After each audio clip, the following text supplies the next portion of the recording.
Hello everyone. Today we are going to begin the unit on genetics.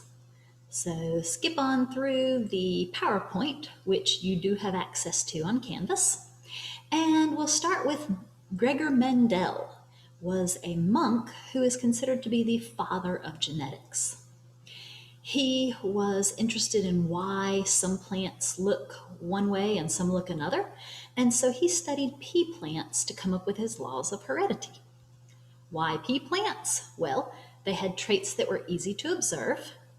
They grew quickly, as opposed to trying to study humans who can only have a kid once they're, 16, 20 years old, whereas pea plants can have kids, produce seeds and offspring every year. And he could control the pollination of the pea plants. He could control which ones pollinated which plants. Whereas humans, it's kind of hard to control that. We tend to like to have free will and choose who we're going to marry. He started his experiments with peas that were true breeding, which means that if they self-pollinate, they keep producing offspring that are identical to themselves. So if you started with a short plant and it continued to produce short plants, if you started with purple flowers and it continued to produce purple flowers, that's what we mean by true breeding, or purebred. So the first generation is called the pea or parental generation. Those are the parent plants. The seeds that grow into plants from those parents are called the F1 generation, or the first filial generation. Filial means kids.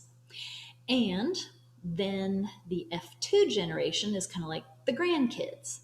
So those were the generations of plants that he studied. Some terminology that you need to know. First of all, heredity is when the characteristics are passed on from parents to offspring. You inherit the characteristics.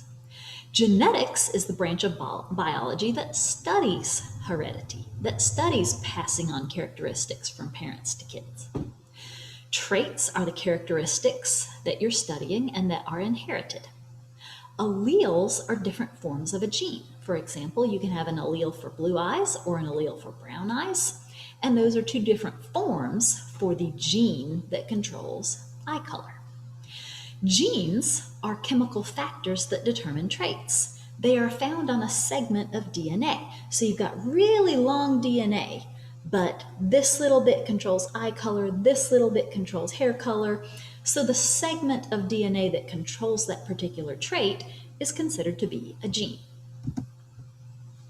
Pollination is the transfer of the male pollen grains to the pistil of a flower.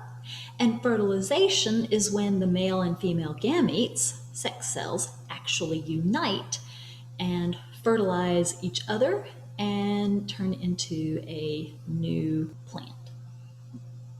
Peas are usually self-pollinated, so Gregor Mendel actually had to control transferring pollen from one plant to another, which is cross-pollination. You'll notice on the PowerPoint that first he would take scissors and remove the anthers, which contain the pollen at their tips. Once they are removed, he would take a paintbrush and get the pollen from a different plant and paint that pollen onto the pistil of the first plant. And that's how he could control the pollination of the pea plant. In pea plants, the pollen normally joins with an egg from the same plant. The pollen from the anthers just falls straight onto the pistil, so the plants are self-pollinating, and the seeds have one parent. Mendel carefully selected plants that had been tall for many generations or short for many generations. That way he knew that they were pure breeding or purebred, and that they only carried the genes for tall plants or only the genes for short plants. He then took these pure breeding tall and short plants and crossed them with each other. The original plants were pure breeding, and the baby plants were hybrid. Hybrid means you have two different alleles, two different forms of a trait. like the gene for the tall and the short height. That's considered a monohybrid cross. Mono means one. They're only testing one trait. In that case, it was height. If you're testing two traits, it's a dihybrid cross, which is a lot more complicated. We're going to stick with monohybrid crosses in this class. So here's the weird thing. He crossed short and tall pea plants. And when those plants produced offspring, every one of them was tall. It's like the short disappeared. This was the short and tall parent. This is the parental generation, the P generation. And this is the F1, the first filial, the first kids generation. And every one of these plants is a hybrid plant. It has one allele for tall and one allele for short. Yet they only display the tall characteristic. Then he took two F1 plants from that first filial generation and crossbred those and let them produce seeds. This F2 generation had a surprise. About 3/4 of the plants were tall, but about 1/4 were short. What in the world? So you started with tall and short, you ended up with all tall, and then the short comes back again later? Wow, what's going on? That's what he had to figure out. The tall trait is considered to be dominant, and the short trait is considered to be recessive. So why did this recessive trait disappear and then reappear? What's going on?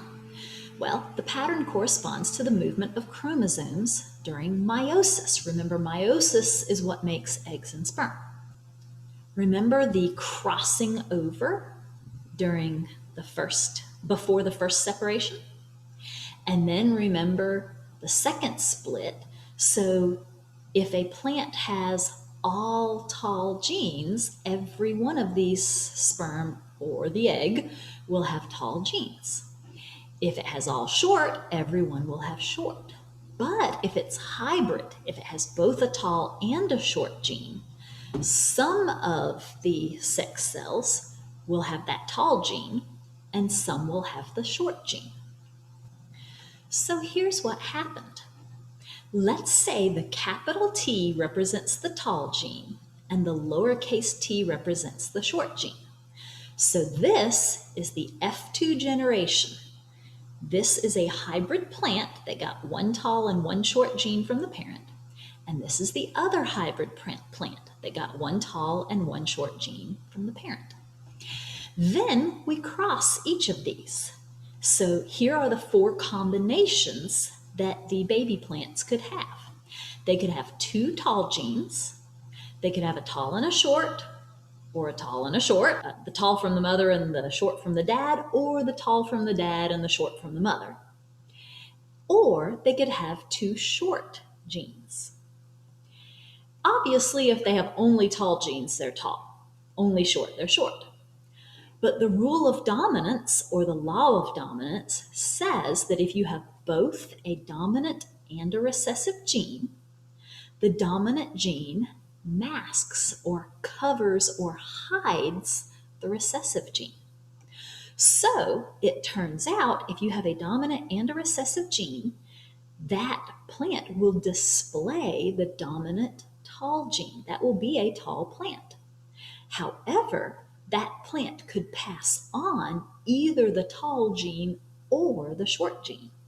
So in the future generations could get all short genes from the hybrid parents, therefore creating a short plant.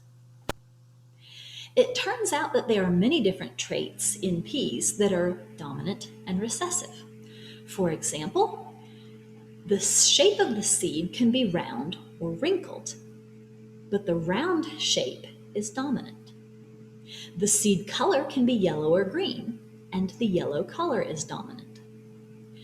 The seed coat, the little wrapper around it, for example, have you ever opened a peanut and you have that darker brown papery stuff around the peanut? That's the seed coat. The seed coat can either be gray or white, and gray is dominant.